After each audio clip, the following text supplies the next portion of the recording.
নমস্কার বন্ধুরা, আমাদের চ্যানেলে আপনাদের স্বাগত। আজকের কিন্তু আপনাদের সাথে খুব গুরুত্বপূর্ণ একটি চাকরির বিষয়ে আলোচনা করব। সেই চাকরিটি হলো আশাকর্মীর চাকরি। আপনারা কিন্তু অনেকেই এই আশাকর্মীর চাকরিটি কোন কোন জেলায় হচ্ছে এবং লাস্ট ডেট কবে, এটা কিন্তু অনেকেই জানতে চেয়েছিলেন। তো এই আশাকর্মী ফর্ম ফিল আপটা হচ্ছে বোলপুর, বীরভূমে। এখানে কেমন ভাবে আবেদন করতে পারবেন, লাস্ট ডেট কবে, সমস্ত কিছু জানতে হলে কিন্তু আমাদের ভিডিওটি প্রথম থেকে শেষ পর্যন্ত দেখলে আপনারা জানতে পারবেন কিভাবে সমস্ত কাজগুলো করতে হবে। এই আশাকর্মী বিজ্ঞপ্তিটি সম্পর্কে আপনাদের সাথে সমস্ত কিছু শেয়ার করব।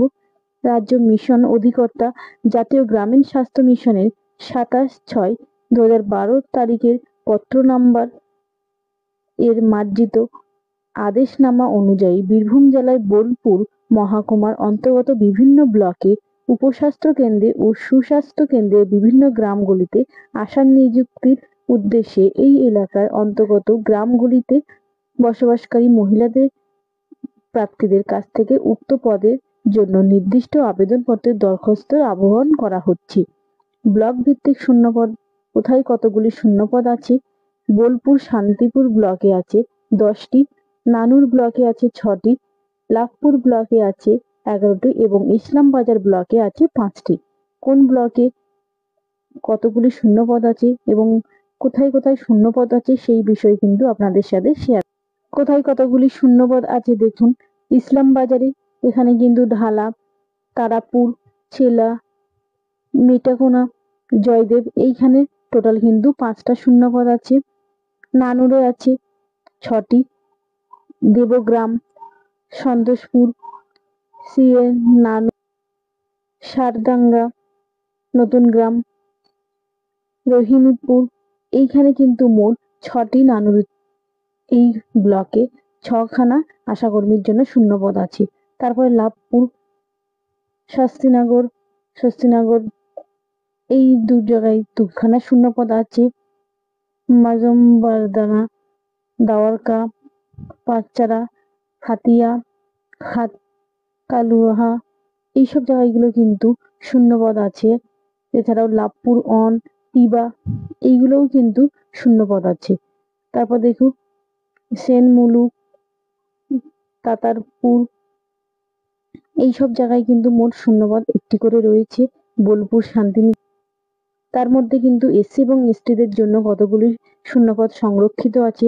এসটিরা 1, 2, 3টে কিন্তু এখানে শূন্যপদ আছে, আর এসসিদের ক্ষেত্রে 4খানা কিন্তু শূন্যপদ সংরক্ষিত আছে।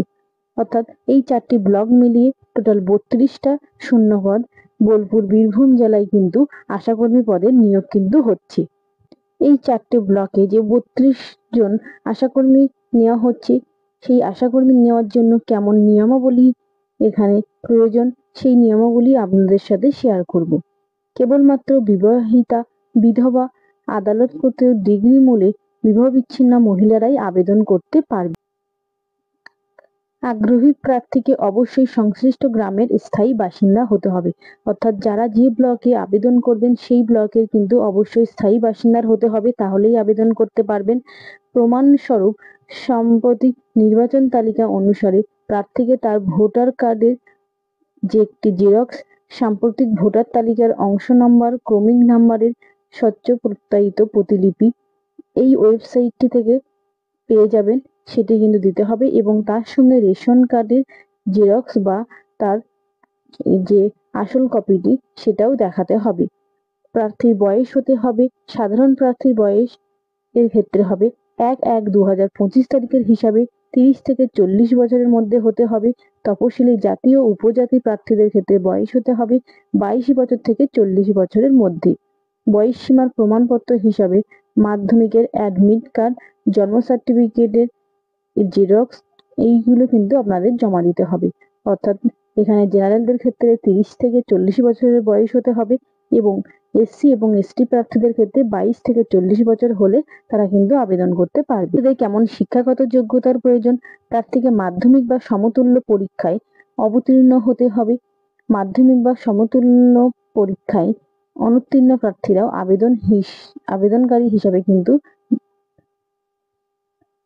কেমন শিক্ষাগত যোগ্যতার প্রয়োজন? প্রার্থীকে মাধ্যমিক বা সমতুল্য পরীক্ষায় অবতীর্ণ হতে হবে। মাধ্যমিক বা সমতুল্য পরীক্ষায় অনুত্তীর্ণ প্রার্থীরাও আবেদনকারী হিসাবে বিবেচিত হবেন।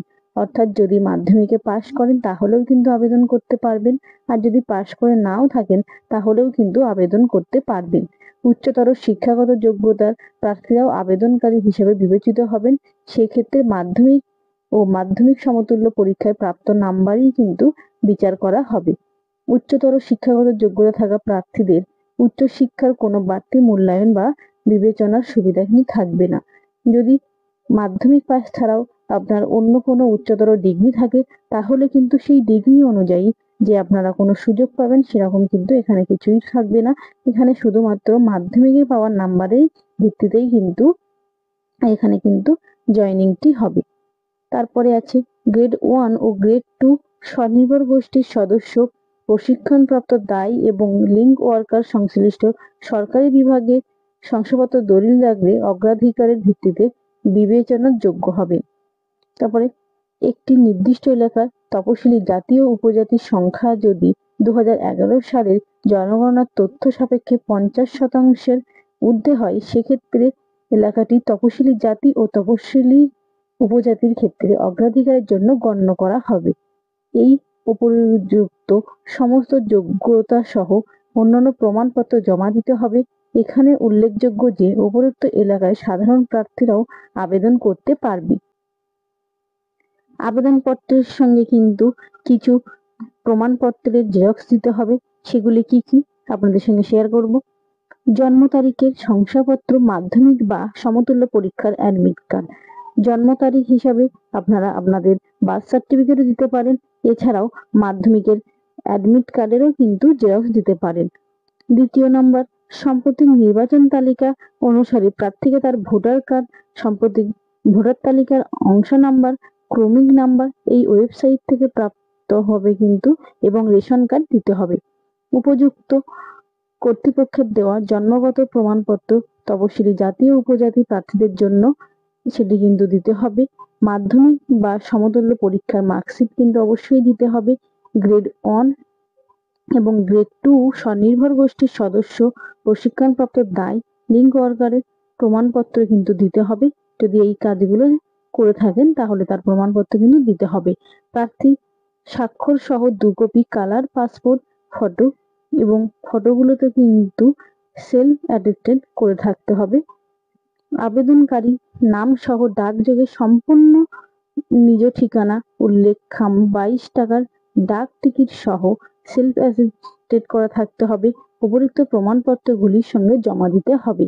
অর্থাৎ ডাক বিভাগে 22 টাকার যে টিকিট পাওয়া যায় সেই টিকিট সহ আপনার সমস্ত ডকুমেন্টস কিন্তু আপনাদেরকে ডাক বিভাগে জমা দিতে হবে।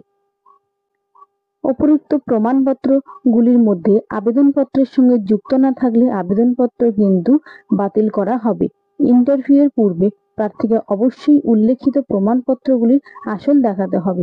অর্থাৎ ওপরের যে প্রমাণপত্রের কথাগুলো বলা হয়েছে সেগুলির কিন্তু অবশ্যই আবেদনপত্রের সঙ্গে দিতে হবে, না হলে কিন্তু আপনার আবেদনপত্রটি এখানে কিন্তু বাতিল হবে। এবং ইন্টারভিউয়ের আগে কিন্তু আপনার যে ডকুমেন্টস সমস্ত ঠিক আছে তার কিন্তু ভেরিফাই কিন্তু আপনাকে করে নিতে হবে। উপরোক্ত শর্ত পূরণকারী প্রার্থীদের ইন্টারভিউয়ের জন্য ডাকা হবে। ইন্টারভিউয়ের জন্য ইন্টারভিউ লেটার, ইন্টারভিউয়ের তারিখ, সময় ও স্থান উল্লেখপূর্বক যোগ্য প্রার্থীদের ঠিকানায় ডাকযোগে প্রেরণ করা হবে। অর্থাৎ আপনাদের ডাকযোগের মাধ্যমে আপনাদের কোথায় ইন্টারভিউ হবে, কোন তারিখে হবে সেটি কিন্তু আপনাদের বাড়িতে পৌঁছে যাবে ডাকযোগের মাধ্যমে।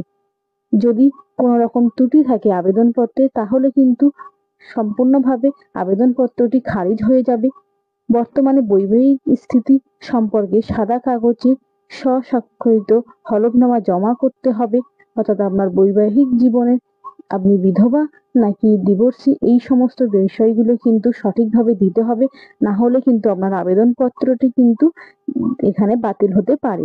আবেদনপত্রে প্রার্থীর নাম, ঠিকানা, পদ, স্থান উল্লেখিত মুখবন্ধ খামে রেজিস্টার্ড পোস্ট দ্বারা জমা দেওয়ার স্থান সংশ্লিষ্ট সমষ্টি উন্নয়ন অধিকরণের জন্য অর্থাৎ বিডিও অফিসে কিন্তু জমা দিতে হবে।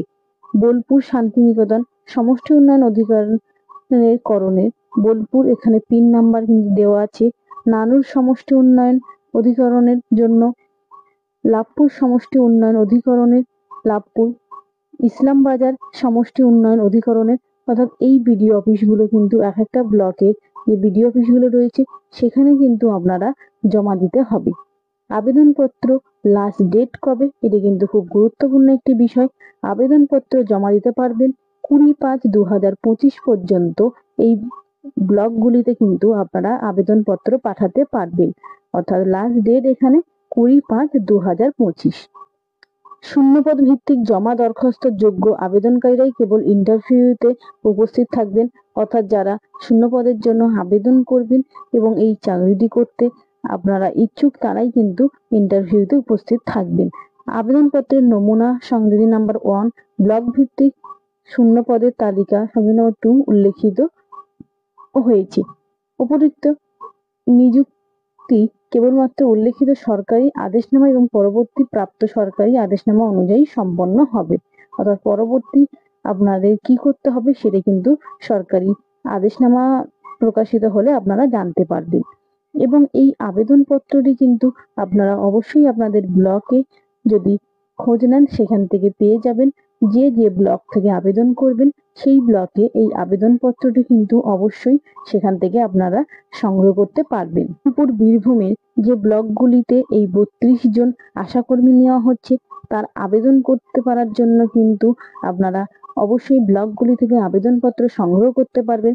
17/4/2025 থেকে কিন্তু অলরেডি শুরু হয়ে গেছে এবং লাস্ট ডেট কিন্তু আপনাদের 20-5-2025 পর্যন্ত, অর্থাৎ এই ডেটের আগে পর্যন্ত কিন্তু আপনারা এই ব্লকগুলি থেকে আবেদনপত্র সংগ্রহ করতে পারবেন এবং সঠিকভাবে সমস্ত আবেদনপত্রের সঙ্গে আপনার সমস্ত ডকুমেন্টস দিয়ে আপনাকে কিন্তু এটি পোস্ট অফিসের মাধ্যমে জমা দিতে হবে এবং সমস্ত কিছু যদি আপনার ঠিকঠাক থাকে তাহলে কিন্তু আপনি ইন্টারভিউর জন্য ডাক পাবেন এবং এই প্রক্রিয়াটি কিন্তু সম্পন্ন হবে। আর আপনারা যদি আমাদের চ্যানেলটিতে নতুন হয়ে থাকেন এবং ভিডিওগুলি যদি আপনাদের ভালো লেগে থাকে চ্যানেলটিকে সাবস্ক্রাইব করে কিন্তু পাশে থাকবেন এবং নতুন ভিডিও পেতে কিন্তু নোটিফিকেশনটি অন করে রাখবেন।